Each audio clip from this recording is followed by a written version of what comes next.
사도행전 강의 20번째 시간이고요. 9장 20절에서 31절까지 내 길 더 잘하시니라고 하는 말씀의 제목 되겠습니다. 그릇이 쓰임을 받으려면 아무리 좋은 그릇이라도 반드시 씻겨져 있어야 하겠죠. 사울은 지난주 함께 묵상하신 9장 15절 말씀에서 분명히 주님께서 택한 그릇이라고 말씀하셨죠. 그래서 사울도 역시 쓰임 받으려면 깨끗하게 씻겨 있어야만 합니다. 오늘 저는 이제 내 길 더 잘 아시니라는 제목으로 말씀 나누려고 하는데, 사울의 인생을 통해서 알 수 있는 것은 그가 생각하는 그의 인생의 길과 하나님의 길이 조금 다를 수도 있다라고 하는 사실입니다. 시간이 흐르고 사울은 바울이 되고 자신이 가장 잘 안다고 생각했던 자신의 인생의 길을 놓고 주께서 더 잘 아셨습니다라고 고백하게 됩니다. 오늘 말씀을 통해서 우리의 인생이 해석되고 내 길을 더 잘 아시는 하나님께 대한 믿음과 신뢰가 회복되는 시간 되기를 소원합니다. 또 여러분의 삶의 길 가운데 지금 내가 어떤 훈련을 받아야 될지 배우고 적용하실 수 있는 우리 시간 되시기를 소원합니다. 우리 첫 번째, 우리가 내 길을 더 잘 아시는 주님께 쓰임받기 위해서 성품의 훈련을 받아야 하는 것입니다. 20절에서 25절 말씀 우리 다시 한번 정독하겠습니다. 즉시로 각 회당에서 예수가 하나님의 아들이심을 전파하니 듣는 사람이 다 놀라 말하되 이 사람이 예루살렘에서 이 이름을 부르는 사람을 멸하려던 자가 아니냐, 여기 온 것도 그들을 결박하여 대제사장들에게 끌어가고자 함이 아니냐 하더라. 사울은 힘을 더 얻어 예수를 그리스도라 증언하여 다메섹에 사는 유대인들을 당혹하게 하니라.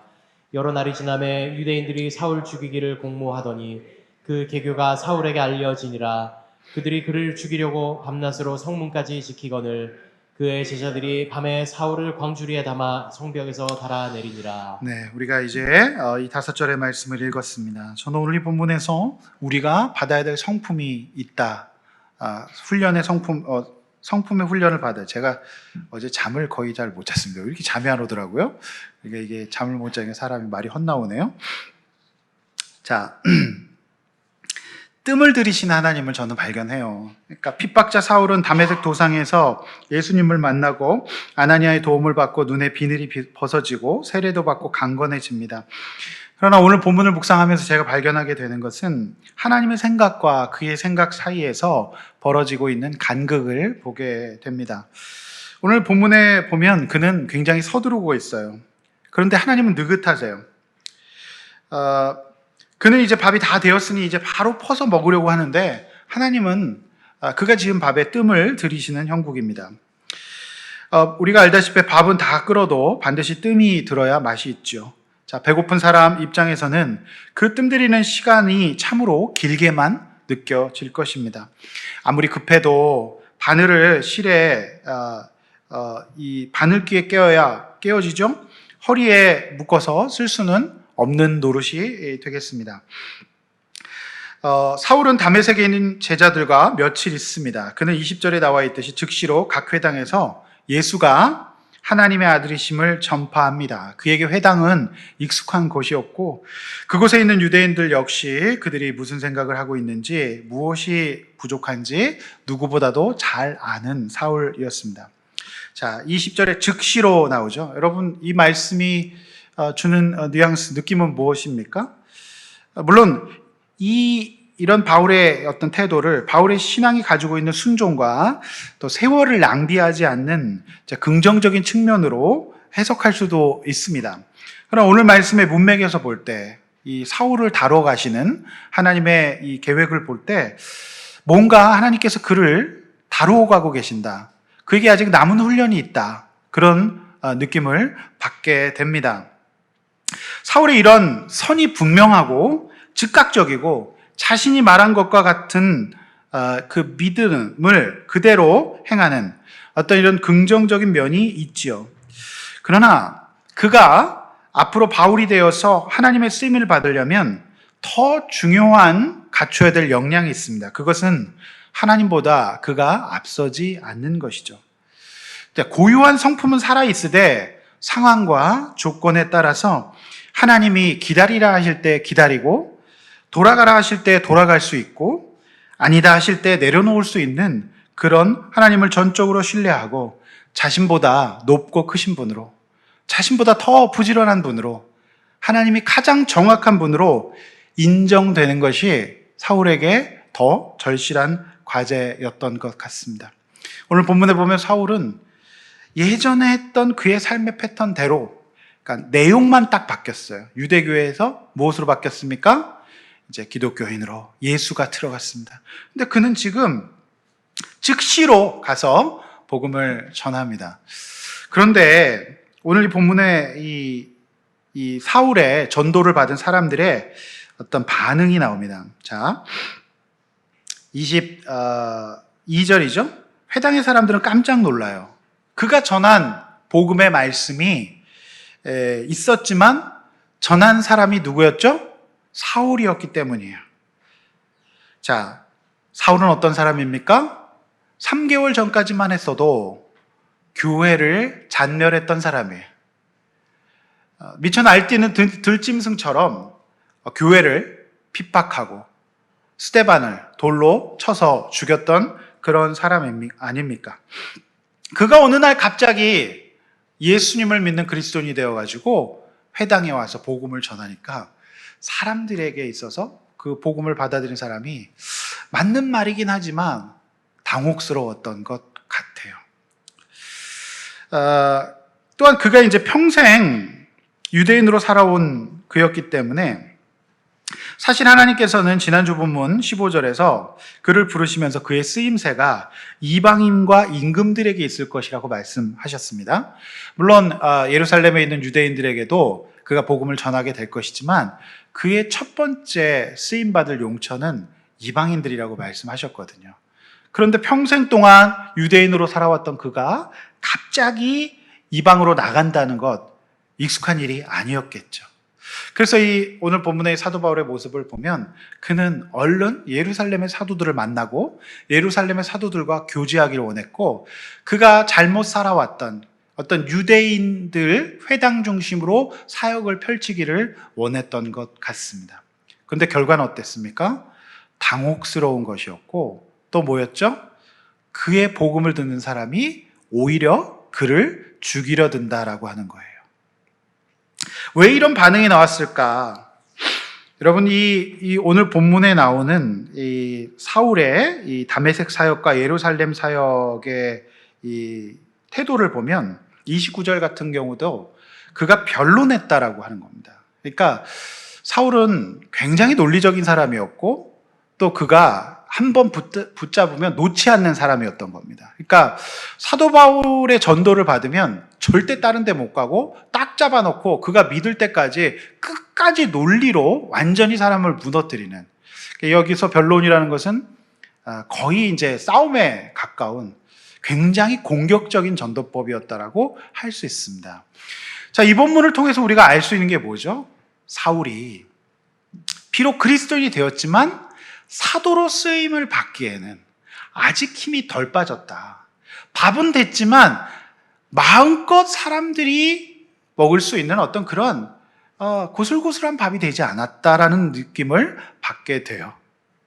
그래서 반응이 너무너무 좋지 않았어요.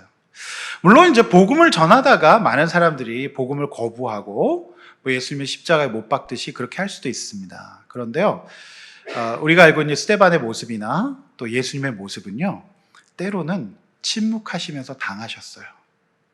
그리고 그냥 눈물 흘리기도 하셨어요.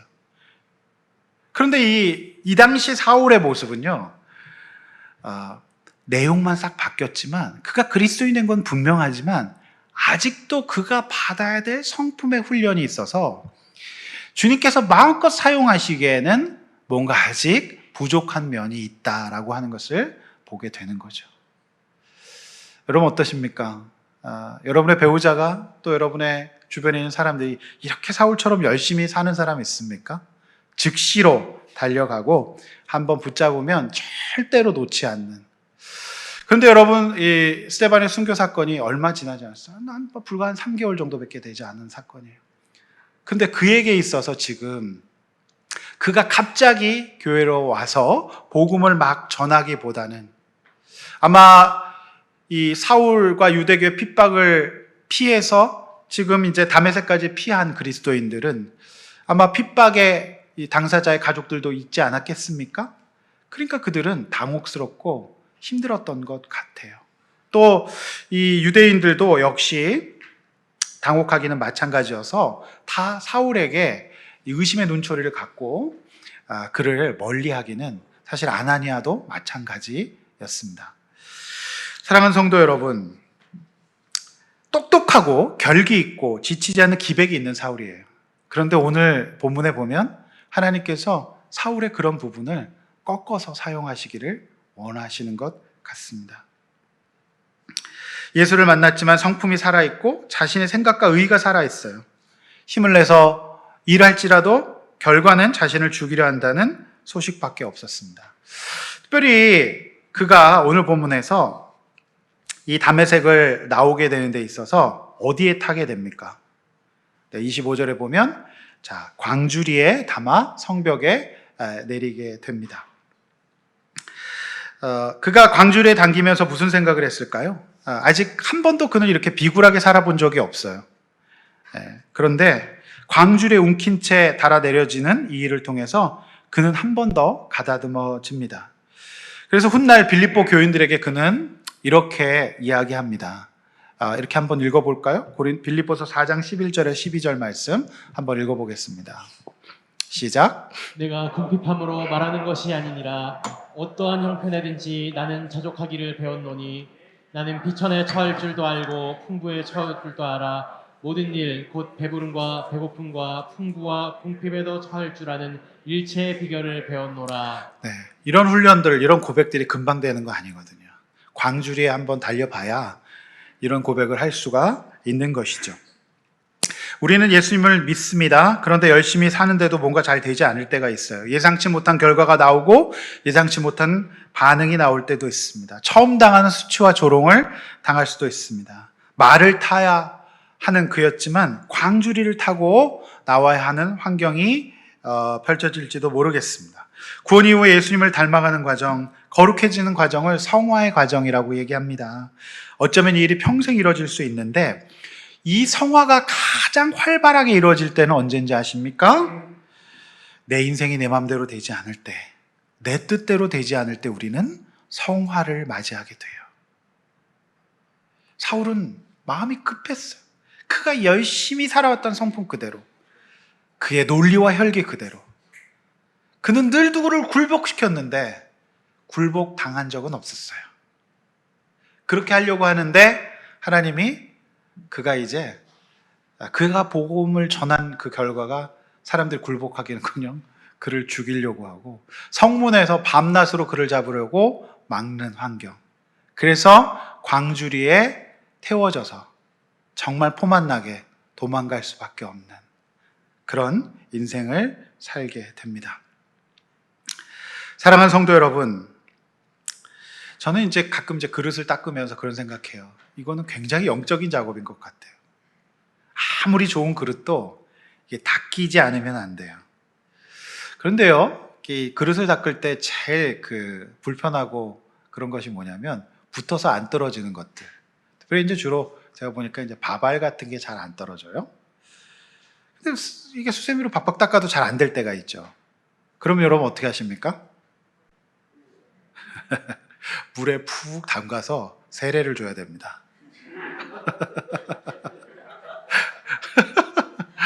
네, 굉장히 영적이에요. 여러분, 그래서 그릇을 닦을 때 굉장히 영적인 작업입니다. 그래서 아무리 더러운 그릇도 좋은 그릇도 이렇게 닦아 놓으면 좋습니다. 그 다음에 이제 설거지는 특별히 미루면 안 돼요. 미루면 그것이 엄청난 부담감, 집안 전체를 어둡게 만듭니다. 여러분, 너무너무 우리의 어떤 죄와 똑같지 않습니까? 네. 하나님이 저는 오늘 볼 때 택한 그릇으로 사울을 택하셨는데 그를 지금 닦고 계신다는 느낌 받아요. 뭐든지 열심히 해야 되고 뭐든지 결과를 내야 되고 그리고 누구를 잡으러 다녔지 잡혀서 도망 다니는 그런 인생 한 번도 살아보지 않았어요. 그의 성품에 안 맞는 일이에요. 그런데 오늘 하나님께서 쓰시기 전에 그 일을 하시는 거죠. 여러분, 내가 아직도 변하지 못하고 있는 성품, 내가 예수님 믿었습니다. 내가 주님의 자녀가 되었지만 아직도 내가 고치지 못하고 있는 것은 무엇입니까? 우리 주님은 저 여러분의 인생의 길에 그것이 꼭 필요하다고 지금 말씀하시네요. 오늘 그거 고쳐낼 수 있기를 원합니다. 이렇게 한번 나눠보시죠. 내 마음대로 되지 않는 인생은 무엇이고 광주리 속에서도 하나님을 신뢰하고 있나요? 또 예수님 믿었지만 여전히 변하지 않는 내 안의 성품과 의의는 무엇인지 한번 우리가 서로 나눠가기를 원합니다. 두 번째, 함께하는 훈련을 받아야 돼요. 함께하는 훈련. 자, 26절에서 29절 말씀 다 함께 또 읽습니다. 시작. 사울이 예루살렘에 가서 제자들을 사귀고자 하나 다 두려워하여 그가 제자됨을 믿지 아니하니 바나바가 데리고 사도들에게 가서 그가 길에서 어떻게 주를 보았는지와 주께서 그에게 말씀하신 일과 다메섹에서 그가 어떻게 예수의 이름으로 담대히 말하였는지를 전하니라. 사울이 제자들과 함께 있어 예루살렘에 출입하며 또 주 예수의 이름으로 담대히 말하고 헬라파 유대인들과 함께 말하며 변론하니 그 사람들이 죽이려고 힘쓰거늘. 네, 두 번째로 오늘 본문을 통해서 보이는 사울이 택한 그릇으로 쓰임받기 전에 받아야 될 닦여지는 사건은 이제 그가 도움받고 서로 의지하는, 동역하는 훈련입니다. 그에게 있어서 공동체가 생기는 것이죠. 사울이 예수님을 만나기 전까지 그는 그야말로 독불 장군이었습니다. 능력 있고 똑똑했기 때문에 남에게 아쉬운 소리 할 일이 없었어요. 늘 모든 것을 자신이 결정했고 자신의 판단한 대로 살아왔던 자신만만한 사람이었어요. 누구를 이끌어 갈지는 몰라도 이끌림 받았던 적은 없어요. 다메섹에 가는 길도 다메섹까지 도망간 그리스도인들을 잡으러 예루살렘에 있는 대제사장에게 영장을 받아 군대를 끌고 가는 길이었습니다. 지난주에도 눈이 벌어 이끌려 다니는 사울의 모습이 주는 교훈을 말씀드렸습니다. 여러분, 제가 성경을 볼 때마다 느끼는 것은 하나님은 늘 우리가 누구와 함께 나누고 누구와 함께 협치, 서로 상의하고 나눠가기를 원하시는 거예요. 혼자 하는 것은 하나님의 방법이 아닙니다. 자, 공동체와 함께 살아가는 거예요. 이건 신앙생활에 있어서 매우 중요한 원리입니다. 모세도 그랬고 요셉도 그랬고 노아도 그랬습니다. 무엇보다도 예수님마저 12 제자와 함께 동역하셨어요. 혼자 있는 거 신앙생활 아닙니다. 사울이 예수님을 만나고 혼자 하던 사역이 그가 예수님을 만나고 그가 쓰임받기 위해서는 그도 전혀 생각하지 못했던 동역자들의 도움을 받게 됩니다. 여러분, 25절에서 그를 광주리로 달아내린 사람이 누구죠? 그의 제자들이었어요. 그의 동역자들이었어요. 특별히 이 사울이 처음 하는 경험이죠. 포만나게 광주리에 달려서. 여러분, 광주리가 사람 타는 광주리 아니잖아요. 물건 담는 광주리였을 텐데 거기에 사람이 탑니다. 이미 다른 사람들의 손에 자신의 생명을 맡기게 되는, 그야말로 사랑의 빛과 어떤 자꾸 신세를 지게 되는 그런 인생을 살게 되는 거예요. 모든 것을 혼자 결정하고 혼자만의 세계에 사는 것은 신앙생활에 있어서 너무너무 좋지 않아요. 이건 반드시 고쳐야 될 점입니다. 여러분, 이단 중에 무교회주의라는 게 있어요. 이게 뭐냐면 교회 나갈 필요 없다. 교회가 부패했으니까 나는 그냥 집에서 성경 믿고 내가 예수 믿으면 되는 거다. 그게 이제 일본의 우찌무라 간조라고 하는 사람이 만들었던 무교회주의예요. 우리나라는 이제 함석헌이라는 사람이 이제 그거를 이제 받았죠. 옳지 않습니다. 그건 신앙이 아니에요. 여러분, 오늘 누구의 도움을 받습니까? 자, 바나바가 등장합니다. 사울은 예루살렘 사도들에게 인정받고 싶었던 것 같아요. 얼른 예루살렘 사도들에게 자신이 예수 믿은 것을 공인받고 그들과 함께 성경 말씀은 뭐라고 기록되어 있냐면 사귀기를 원했다라고 되어 있어요. 그런데 예루살렘 사도들이 그를 어떻게 하죠? 깝니다. 안 사귀어줘요. 뻥차입니다. 자, 바로 그때 그를 도왔던 사람이 누구죠? 바나바예요. 바나바는 위로의 아들이라고 하는 뜻을 가진 사울을 위로하는 사람입니다. 사도행전에는 이제 바나바와 사울의 사역이 쭉 이어져요. 네. 그런데 여러분 보세요. 사울은 이처럼 누구의 도움을 받았던 적이 그렇게 많지 않았던 것 같아요. 이 바나바에게 자꾸 위로를 받는 거. 여러분들 이게요, 굉장히 단순한 얘기 같지만 아직도 자기의가 살아있고 아직도 자기의 어떤 열심과 성품이 살아있는 사람은 인생 뭐 없다. 결국 나 혼자 결정하고 나 혼자 살아가는 거다. 그렇게 이야기한다는 겁니다. 그래서 하나님이 우리를 사용하시기 전에 정말 우리를 훈련시키길 원하시는 것은 성품 다음에 자꾸 내가 기도 제목을 부탁하게 하시는 거죠. 그리고 이런 것까지 얘기해야 되나 할 정도로 자꾸 나의 광주리스러운 이야기를 하게 되는 거예요. 몰래 탈출했던 이야기. 그것도 누가 줄을 잡아주지 않으면 죽을 수밖에 없는 이야기. 자꾸 그렇게 하나님이 우리를 나누고 이렇게 기도 제목을 부탁하게 하는 그런 인생으로 만들어 간다는 겁니다. 그게 너무너무 중요한 거예요. 여러분, 아나니아가 없으면 어떻게 사울의 인생이 시작될 수 있었겠습니까? 어떻게 그가 예수를 만난 것을 해석받고 세례까지 받을 수 있었겠습니까? 혼자서는, 잘 보세요, 잘 들으세요. 사울은 점점 더 혼자서는 아무것도 할 수 없는 존재가 되어갑니다. 그게 하나님의 방법이었어요. 여러분, 인간의 발달 단계에 있어서도 건강한 인간은 반드시 서로 의지하고 나누게 되어 있습니다. 그런데 이제 정신병적, 신경증적 문제를 갖고 있는 모든 이 세상에 아픈 사람들은요, 혼자만의 세계에 갇혀 있어요. 잘 보십시오. 우리가 어려서 건강한 성인이 되려면 일단 부모님과 건강한 정서적 유대를 가져야 돼요. 그 다음 단계 사춘기가 되면 뭘 해야 됩니까? 이제 친구와 건강한 유대 관계를 맺어야 돼요. 이래야 정상적이고 건강한 어른이 되는 거예요. 그런데 이거는 이제 기독교를 떠나서 인간의 그냥 발달 단계에서 똑같아요. 그런데 그때 부모님과 관계를 잘 못 맺는다든지 또 친구들 가운데 왕따를 경험한다든지 그러면 이제 거기서 상처가 발생되는 거죠. 정서 심리적인 문제가 생기게 되어 있습니다.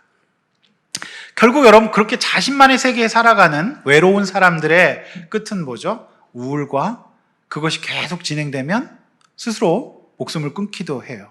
결국 나 혼자만의 세계에서 나누지 못하고 모든 것을 혼자 결정하고 좀 부족하고 연약한 부분도 내가 기도로 부탁할 수 있는 훈련이 되지 않으면 결국 혼자만의 세계에서 외롭게 인생을 마칠 수밖에 없다는 것이 세상의 교육과 심리의 진단이기도 합니다. 사랑하는 성도 여러분, 사실 사울은요, 바나바가 은인이 됩니다.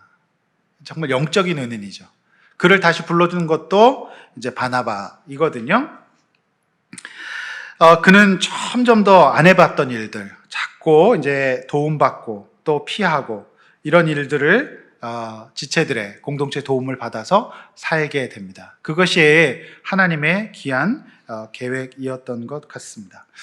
제가 이제 주일 저녁에 이제 신앙생활 하다가 낙심해서 신앙생활 하지 않는 한 가족 부모님과 10대 청소년을 상담하고 있습니다.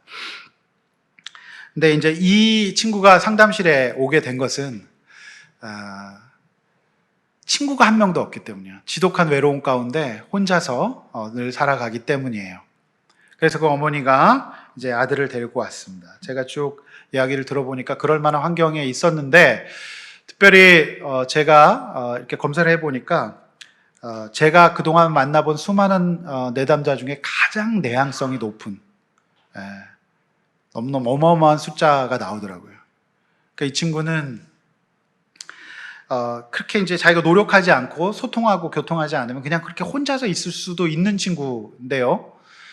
그 친구가 이제 그 길에서 나올 수 있도록 이제 제가 기도하면서 상담하고 돕고 있습니다. 그래서 이제 화요일 날에는 이 친구의 가정에 제가 방문합니다. 왜냐하면 청소년 상담에 있어서 가정에 방문해서 그 친구의 방을 한번 보고 그 집의 공기를 느끼는 것이 굉장히 내담자 이해하는 데 도움이 되기 때문입니다. 근데 이제 이번 화요일 날 그 상담에 제가 우리 교회 우리 권유민 군을 함께 동행하기로 하였습니다. 권유민군 역시 내항으로 치자면 이상의 끝판왕이죠. 그래서 지금 이제 권유민 형제가 자꾸 저는 밖으로 나오게 하고, 지난주 우리가 간증도 했지만 이야기하고 나누고 그런 이제 관계 맺는 삶으로 이제 끌어내고 있지 않습니까? 제가 볼 때는 그냥 우리 권 형제가 가서 그 학생의 형 이야기 해주고 이렇게 나누기만 해도 큰 위로가 될 것 같아요. 나중에 우리 권유민 군이 그 형제에게 자기가 만든 빵도 선물할 수 있기를 바랍니다. 성도 여러분, 예수를 믿고도 아직도 자기만의 세계에서 서로 나누지 못하고 그렇게 살아가는 사람들이 있어요. 그런 거죠. 이게 너무 착하셔서 자꾸 이게 나한테는 다른 사람에게 부담이 되지 않을까, 다른 사람에게 이게 해가 너무 이제 내가 좀 귀찮고 힘들게 구는 게 아닐까. 여러분, 그거 아닙니다. 건강하지 못한 부부가 다 그렇게 살아요. 우리가 서로 나누고 그렇게 사랑의 빛을 질 수 있는 그런 인생 되기를 소원합니다. 자, 이렇게 한번 또 나눠보시죠. 솔직히 나누고 공동체에 도움받는 것이 아직도 어색하지 않나요? 자, 바나바와 형제들의 권면을 내 생각과 자존심으로 거부하지는 않습니까? 이렇게 한번 또 나눠보시길 원합니다. 마지막 세 번째는 시간의 훈련을 받아야 돼요. 시간의 훈련입니다. 30절에 31절 읽습니다. 시작. 형제들이 알고 가이사랴로 데리고 내려가서 다소로 보내니라. 그리하여 온 유대와 갈릴리와 사마리아와 교회가 평안하여 든든히 서가고 주를 경외함과 성령의 위로로 진행하여 수가 더 많아지니라. 네, 시간의 훈련입니다. 자, 미국 서부에서 야생마를 길들이는 방법을 제가 읽은 적이 있습니다. 야생마가 막 날뛰잖아요. 길들여지지 않아요. 그런데 미국 서부에서 이 카우보이들이 어떻게 길을 들이냐면 그냥 무기력한 조랑말을 이 야생마와 함께 묶어 놓는다고 합니다. 그 묶어 놓으면 야생마는 그냥 넓은 초원에서 한없이 뛰어다닙니다. 그 조랑말을 이끌고. 그러다가 울타리를 넘어서 그냥 산으로 가버린대요. 들로. 그런데요, 카우보이들은 그냥 내버려 둔답니다. 그러면 시간이 한참 지나고 나면 이 무기력한 조랑말을 막 끌고 다녔던 이 야생마가 잿불에 지쳐서 시간이 한참 지나면 이제 형국이 바뀌어서 조랑말이 야생마를 끌고 이렇게 온다는 거예요. 너무너무 재밌죠? 난리를 폈던 이 야생마가 자기 마음껏 힘이 빠질 때까지 달리고 나서는 이제 조랑말이 야생마를 끌고 이렇게 온다는 거예요. 그게 훈련의 끝이래요. 너무 놀랍지 않습니까? 자, 열심을 가지고 예루살렘과 다메섹에 사역을 해왔던 그이지만 돌아오는 것은 그를 살해하려는 소식뿐이었어요. 결국 사울은 예루살렘을 떠나 육로로 104km 정도 떨어진 항구 도시 가이사랴를 거쳐서 고향 다소로 낙향합니다. 학자들은 이곳에서 11장의 바나바가 이제 안디옥에 파송되어서 안디옥에서 그를 찾기까지 사도행전에서 사도 바울의 삶이 그냥 없어져요. 그러니까 사도 바울에 대한 기록이 없습니다. 그러니까 이 기간을 학자들은 13년 정도라고 봅니다. 그가 다소 시골 고향에 낙향해서 그렇게 그냥 아무도 찾는 이 없이 보내는 그 시절을 보내게 되는 거죠. 여러분, 이 사울의 마음이 어땠을까요? 사울은 지금 그가 이제 예수님의 옷을 입고 뭔가 새롭게 해보고 싶지 않았겠습니까? 어떤 열심이 있었겠죠. 그런데 첫 번째 했던 그의 사역의 결과는 그를 죽이려고 한다는 것밖에 없었어요. 왜 그럴까요? 하나님께서 그를 그렇게 고향으로 돌아가서 13년 동안 그렇게 제야의 생활을 하게 한 것은 하나님의 귀한 꼭 필요한 훈련의 과정이었다고 저는 믿습니다. 여러분, 13년 동안 아무것도 하지 않아요. 성경에 기록이 없어요. 그런데 그가 믿었던 것은 뭐죠? 하나님께서 자신의 길을 더 잘 아시고 하나님이 인도하시겠다라고 하는 그 믿음을 잃지 않았던 것 같아요. 그래서 안디옥 교회에서 바나바가 그를 불렀을 때 그는 지체 없이 순종해서 나옵니다. 제가 볼 때는 이후에 사도 바울의 이 사역이 굉장히 험하고 힘든 사역인데요. 아무도 불러주는 이 없이 13년 보내고 나면 어디든지 갑니다. 어디든지 가죠. 왜냐하면 13년 동안 다소에서 그냥 있어 보세요. 13년 놀아보라는 얘기입니다. 그러면 어디든지 가는 거죠. 힘이 쫙 빠졌던 거예요. 그러니까 오늘 이 본문의 이 흐름을 보면, 문맥상 흐름을 봐도 지금 사울은 굉장히 아직 설익었던 거죠. 예수님은 믿었지만 사도로서의 훈련이 덜 돼 있던 거예요. 여러분 어떻습니까? 예수님 믿었지만 집사로서, 성도로서 아직 훈련이 덜 돼 있는 부분이 있으시죠? 그런데 주님께서 그 부분을 잡아가시는 데 있어서 첫 번째로 하시는 것이 성품이고, 두 번째는 자꾸 약하게 약한 모습 보여서 나누게 하시는 것이고, 세 번째 뭐예요? 여러분의 시간을 하나님께서 주관하신다는 거예요. 그의 계획은 예루살렘에서 인정받는 것이었어요. 웬걸요? 13년이나 푹 익히십니다. 어떤 그 목사님이 그 성지순례를, 사도 바울이 살았던 사도 바울의 생가가 지금 있대요. 터키 땅에, 다소. 거기에 그냥 굉장히 초라한 곳에 동판 하나 있답니다. 그 목사님 그곳에 가서 그렇게 의기양양하고, 이 사울은 다소 출신이에요. 거기서 유대인으로 태어나서 예루살렘에 와서 가말리엘, 지금으로 치면 서울대로 칠 수 있는 최고의 기관에서 교육을 받고, 거기서 열심으로 인정을 받아가지고 너무너무 잘 나갔던 청년이었잖아요. 전도 유망한 청년이었는데, 그가 다메섹에서 예수를 만나고 아무것도 할 일 없이 다소에서 13년을 보내요. 그러니까 그 훈련을 통해서 그는 낮아지는 겁니다. 그 훈련을 통해서 그는 다듬어지는 거죠. 사실 이렇게 하나님께서 우리의 시간을 주관하시는 거는요, 하나님의 방법이에요. 여러분, 그 무디라고 하는 세계적인 부흥사 목사님께서 이 모세의 그 인생의 단계를 세 단계로 나눴어요. 첫 번째 단계는요, 모세가 이제 120년 살았거든요. 근데 첫 번째 단계는 40년, 첫 번째. 이때는 왕궁에서 살던 시대. 나는 뭐든지 할 수 있다라고 생각했던 대단한 이제 모세죠. 그게 40년. 그거를 I am somebody라고 표현하더라고요. 두 번째는 그가 미디안 광야에서 쓸쓸하게 목동으로 아무도 찾지 않는 상태에서 또 40년을 살아요. 그는 거기서 나는 굉장한 인간인 줄 알았다가 하나님 앞에서 자신을 들여다볼 수 있도록, 하나님 앞에서 나는 아무것도 아니다, I am nobody가 됩니다. somebody, nobody. 그 다음에 40전 뭐죠? 또 다른 40년의 기간은 그가 80세에 부르심을 받아서 이제 자신의 부족함을 알기 때문에 자신을 의뢰하지 않고 하나님을 의뢰하며 살아가는 기간이에요. 그래서 I am God's body, 하나님의 몸.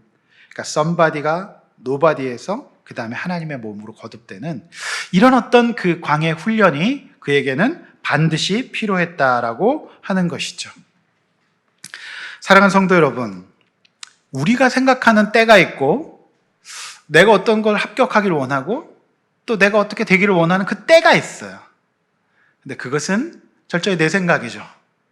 그래서 하나님께서 사울을 이렇게 훈련시켜 주시는 거죠. 적극적이고 능동적으로 살았던 그가 이제 조용히 그의 고향에서, 초라한 그의 생가에서 다시 낙향하여 아무것도 하지 않고 기도하고 말씀 묵상하고 예배드리고 찬양하는 시간을 허락하십니다.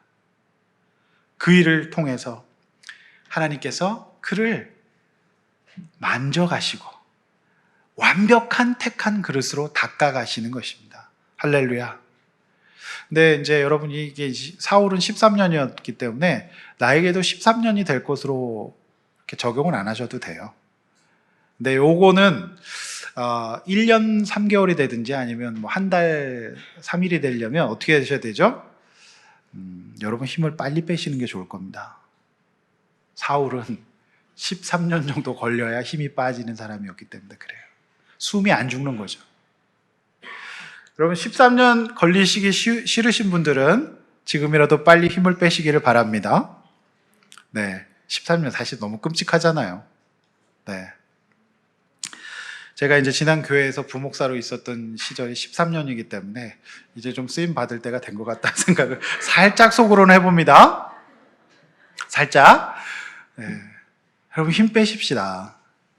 그래서 내 뜻대로 되지 않을 때 여러분 하나님께서 저와 여러분의 인생을 인도하고 계신다는 사실을 믿으시기를 바랍니다. 제가 다산 정약용이라고 하는 분의 인생을 봐도 그래요. 그는 소년급제해 갖고 암행어사가 돼요. 굉장히 잘 나갑니다. 근데 그의 집안이 천주교에 접하게 돼요. 그래서 박해를 받아서 그의 이제 형제 약종은 사형을 당해요. 정약종. 그리고 그의 또 형제였던 정약정은 흑산도에 유배당하고 우리가 알다시피 그는 강진에 유배당합니다. 제가 이제 강진을 가봤는데 진짜 공부 아니면 할 곳이 아무것도 없는 곳이에요. 정말 시골이거든요. 그곳에서 그는요 600여 권의 책을 집필합니다. 그래서 오늘날 조선시대에 효과적이고 뭐 어보 같은 거 있잖아요. 백성들이 진짜 필요한 거. 근데 이제 학자들은 그렇게 얘기해요. 그에게 그는 18년 동안 유배당하거든요. 근데 그 유배 기간이 없었다고 한다면 오늘날 우리가 누리는 혜택은 없을 거다. 네, 그렇게 얘기해요. 그는 서민들의 삶을 중앙정치에서 체험하는 게 아니라 서민들의 삶을 그 강진의 초당에서 발견해요. 그래서 진짜 시대가 필요한 정치가가 되는 것입니다. 할렐루야. 그래서 다산의 생애에 있어서 그가 이렇게 유배하는 그 시간은 너무너무 그에게 유익했다. 근데 당장 이제 그 강진에서 18년 보낼 때 사도 바울보다 약간 수준이 높은 것 같아요. 네. 그런 것을 생각하게 됩니다. 이렇게 한번 나눠보십시다. 다소에서 시간을 기도와 말씀 예배로 잘 보내고 있나요? 여러분 하나님 신뢰하십시오. 하나님께서 저와 여러분들을 다루어 가고 계실 줄로 믿습니다. 시간의 주관자가 자신에서 시간의 주관자가 하나님이라는 걸 고백해야 돼요. 그 때를 여러분 잘 통과하시기를 바랍니다. 하나님은 틀림이 없으십니다. 그리고 선하신 분이세요. 낙심하지 마시고 그 때를 잘 보내시기를 바랍니다. 아멘. 그리고 어떤 상황 속에서도 하나님께서 정확하게 내 삶을 인도하고 계심을 신뢰하시기를 바랍니다. 자, 오늘 본문은 이제 31절로 마무리되는데요. 31절 다 함께 한번 또 읽어보고 마무리하려고 합니다. 읽습니다. 시작. 그리하여 온 유대와 갈릴리와 사마리아 교회가 평안하여 든든히 서가고 주를 경외함과 성령의 위로로 진행하여 수가 더 많아지니라. 여러분 이 본문이 뭐죠? 참 저는 기가 막힌 게 사울은 자신이 없으면 예루살렘 교회가 무너진다고 생각할 수도 있었던 것 같아요. 그래서 너무 급해서 유대인들을 너무너무 잘 알고 저 회당에서 뭐 하고 있는지 내가 제일 잘 아니까 내가 가서 저들을 복음을 전해서 예루살렘을 복음화하리라 생각하지 않았겠습니까? 그래서 그는 다메섹에 사람 잡으러 갔다가 다시 급하게 즉시로 일어나서 다메섹에 전도를 했지만 결과는 어땠어요? 전도는커녕 자신이 죽을 뻔해서 광주리로 탈출할 수밖에 없는 초라한 인간이 되게 하셨어요. 하나님은 됐고 주의 교회는 내가 알아서 하니까 너는 내 쓰임에 알맞게 닦여서 깨끗한 그릇이 되거라. 이것이 하나님의 생각이었어요. 사울은 다소에서 13년을 보내면서 내가 없는 예루살렘은 어떻게 되겠지? 그런 생각 하겠죠. 천만의 말씀 만만의 꽁떡입니다. 그가 없는 예루살렘과 유대와 사마리아의 교회는 어떻게 되었다고요? 평안하고 든든히 서가고 아무 일도 없는 거예요. 그러니까 여러분이 없는 어떤 환경 속에서 뭐가 잘 굴러가걸랑 훈련이라고 받아들이십시오. 정말 착각은 뭐냐면 부모님들이 쟤는 내가 없으면 못 살 거라고 해서 쟤를 내려놓지 못하는 것이고요. 또 교회에서 우리 목회자들이 정말 빠지기 쉬운 착각은 뭐냐면 내가 없으면 교회가 문 닫을 거라 생각하는 겁니다. 천만의 말씀입니다. 교회의 주인공은 누구죠? 예수님이에요. 사람으로 이끌려가는 거 교회 아닙니다. 여러분 놀랍게도 유대와 갈릴리, 사마리아 교회 지역에 여러 교회가 나오잖아요. 그런데 여기 교회라고 나오죠. 헬라어 원문에 보면 교회가 단수예요. 무슨 얘기냐? 하나님은 우주적인 교회, 유니버셜 처치가 여기서 나오는데 교회 주인 하나님이고 많은 교회들이 있지만 주의 교회는 하나님께서 직접 다스리신다라고 하는 표현이에요. 여러분 주님께 맡기십시오. 주님께서 우리의 인생을 주관하실 줄로 믿습니다. 내가 없으면 내가 당장 움직이지 못하면 굶을 것 같고 못 살 것 같습니까? 여러분 그때 필요한 것은 뭡니까? 내 안에 시퍼렇게 살아있는 교만과 의와 내가 맡기지 못하고 있는, 내가 나누지 못하고 있는, 그리고 아직도 내가 믿기는 믿었지만 아직도 살아있는 나의 인간적인 성품들을 회개하고 변화시키는 게 더 중요해요. 하나님께서 우리가 알지 못하고 우리가 생각하지 못하는 인생의 스케줄을 주님께서 정확하게 이끌어 가고 계심을 믿습니다. 할렐루야. 사랑하는 성도 여러분, 조금씩 시간을 보내면서 내 인생의 주인이 내가 아니구나, 하나님이 주인이구나, 내 가정, 내 인생, 내 자녀를 하나님이 돌보시는구나 신뢰하게 될 것입니다. 여러분이 해야 될 것은 여러분 가운데 변화되지 못하고 있는 성품을 회개하는 것이고, 여러분들 스스로 내가 알아서 해야 되겠다는 생각을 내려놓고 작은 것, 굉장히 광주리스러운 인생을 주님께 의탁드리고 그리고 형제들에게 의탁하는 겁니다.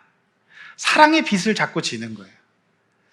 내가 자꾸 기도의 제목을 부탁할 수밖에 없는 환경으로 나를 몰아가시는 것은 하나님께서 저 여러분들을 깨끗한 그릇으로 구별하시려는 하나님의 계획인 줄로 믿습니다. 누가 아무도 나를 찾지 않고 핸드폰에서 전화 한 통 오지 않걸랑 13년을 보냈던 다소에서 사울을 기억하십시오. 할렐루야. 저도 교회를 개척하고 보니까 이런 부분들이 너무너무 마음 깊숙이 느껴져요. 저도 개척하면 난리 날 줄 알았습니다. 아니에요. 아니, 하나님께서 자꾸 저를 닦아가신다는 느낌을 받아요. 저 여러분의 인생도 그렇게 닦여가야 합니다. 다소에서 잘 삽시다. 우리 언젠가는 다소에 우리 성지순례 한번 가봤으면 좋겠어요. 사울의 생각 앞에서 우리 예배 한번 드립시다. 그곳에서 13년을 보냈을 생각 해보세요. 그러나 그의 인생에 이제 본격적인 쓰임을 받기 위해서 그가 그곳에서의 훈련과 도망자 잡다가 도망 다니는 훈련과 그리고 누군가에게 자꾸 기도의 제목을 부탁하게 되는 지질한 인생을 살게 되는 것은 하나님께서 그를 마음껏 쓰시기 위한 준비입니다. 이 준비를 통해서 10장의 사도 사울이 등장하지 않다가 11장 이후에 진짜로 하나님 쓰시기 좋은 도구가 돼가지고 마음껏 쓰임받는 모습을 볼 수 있습니다. 저 여러분의 인생이 그렇게 되기를 원합니다. 성도 여러분, 말씀 맺습니다. 예수를 믿고 나서도 우리는 평생 동안 교만과 자기의와 성품과 이런 것들을 변화시키지 못하고 살아요. 그래서 여러분 정말 나누고 신뢰하고 사십시오. 부탁하십시오. 기도를. 그런 인생 사는 것이 그리스도인 된 목적입니다. 그리고 여러분의 스케줄을 내려놓으시고 시간을 내 것으로 여기지 않고 하나님의 시간을 읽고 순종하는 훈련 받아 누리시는 내 길 더 잘하시는 주님께 우리 맡기고 살아가는 저 여러분 되시기를 축원합니다. 기도하겠습니다.